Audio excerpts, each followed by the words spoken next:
Yo, so I just noticed my facial hair is sandy blonde. What happened with this John Smith facial hair I got going on here?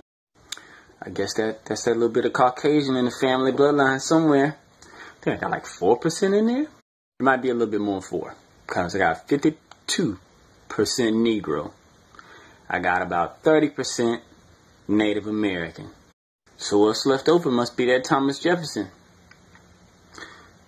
Dipping into the field, I guess. That's all good though. You know what's ironic? White men have always wanted black women. Now they might not all admit it, but white men have always wanted black women. And it's crazy. Because now the white women want black men.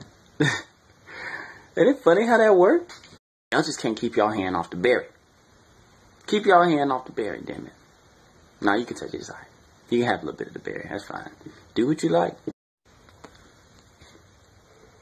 You know, because if you really wanted to be racist about it, eventually, all y'all gonna look like me.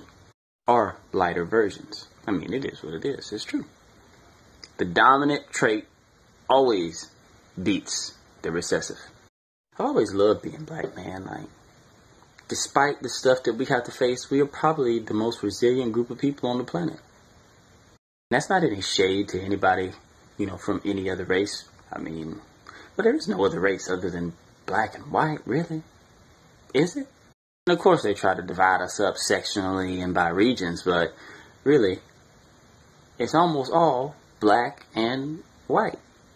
There's nothing wrong with that. To me, there's nothing wrong with that. Own who you are. We can all still get along and look different, I would hope, but some people hate. I don't think they hate because of the way you look. I think they hate because of the way they think. Because they think you think like them. By you, not to exclude anybody, but I have to exclude people. I'm talking about the brown people. Because if we thought the way some of these racist Caucasians thought, vengeance. Because that's what they be thinking about. Like, oh man, look at all this terrible stuff we've done to these people over the past century or so. Let's not let them go back into deeper history beyond that, because hell, we might have it coming. And that's how these people think. That's why they're afraid. You know what I'm saying? There's nothing to fear but fear itself. I've come to find that in the black community, though, in the darker skinned communities, we're more forgiving.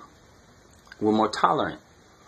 And most of the time, we don't really turn that eye for an eye concept. I read a post the other day on Facebook and it said, we've spent so much time paying attention to how the black community is going to react to racism and churches burning. We've spent almost no time calling it what it is, calling it terrorism. We spent almost no time trying to contain the other side of the coin. There's no reason to be scared. No reason to be scared of black people doing something terrible to you. Of course, you're going to have your outliers that like to commit crime and terrible things. Everybody does. As a whole, for the most part, within our communities, you leave me alone, I'll leave you alone. Isn't it funny how that works? I get a lot of slack from my Caucasian friends because I talk about race a lot lately.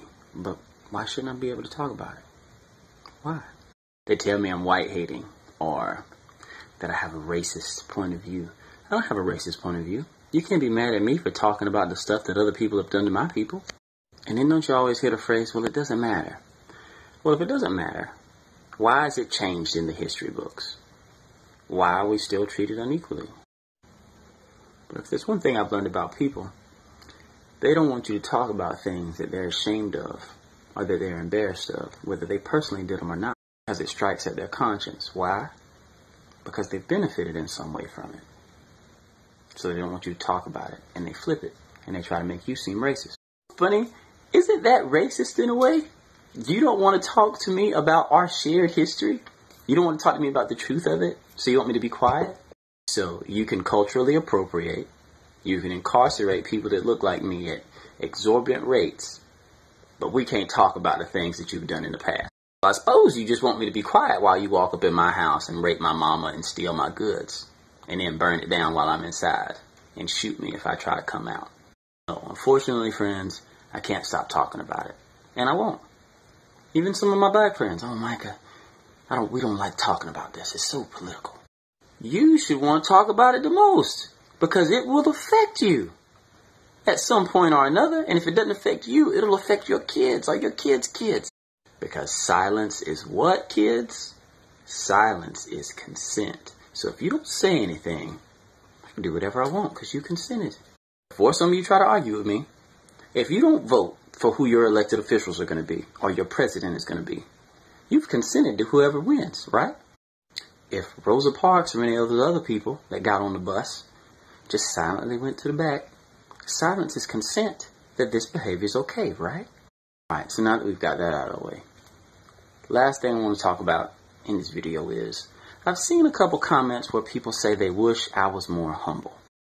And anybody that knows me or has talked to me on the internet, you don't even have to know me, they know I'm probably one of the most humble and goofy people that you will ever meet. So what I hear when people tell me that they wish I was more humble is they wish I didn't give them the facts directly. They wish I skirted around the issues and sugarcoated things. They wish that I presented it in a way that made them feel better about whatever I was talking about. But I can't do that. You want to know why I can't do that? Because my last couple topics as of late shouldn't make you feel good. You shouldn't feel happy about what I'm talking about. You should feel upset. You should be bothered. You should be outraged.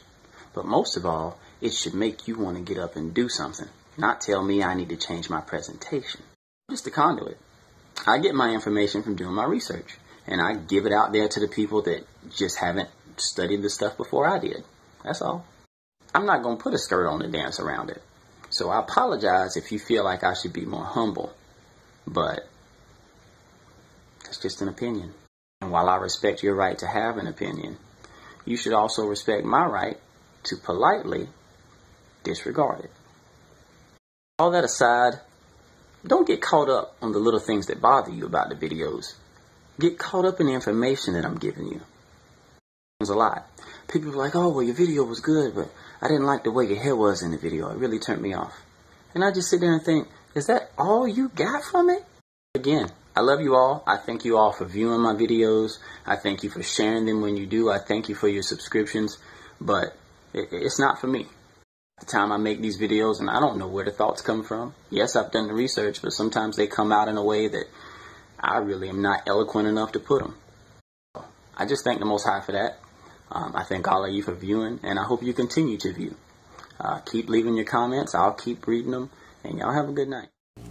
If you enjoyed this video, make sure you like, share, and please subscribe. There's much more to come. Y'all have a good night, and thank you for tuning in. Always call a spade a spade.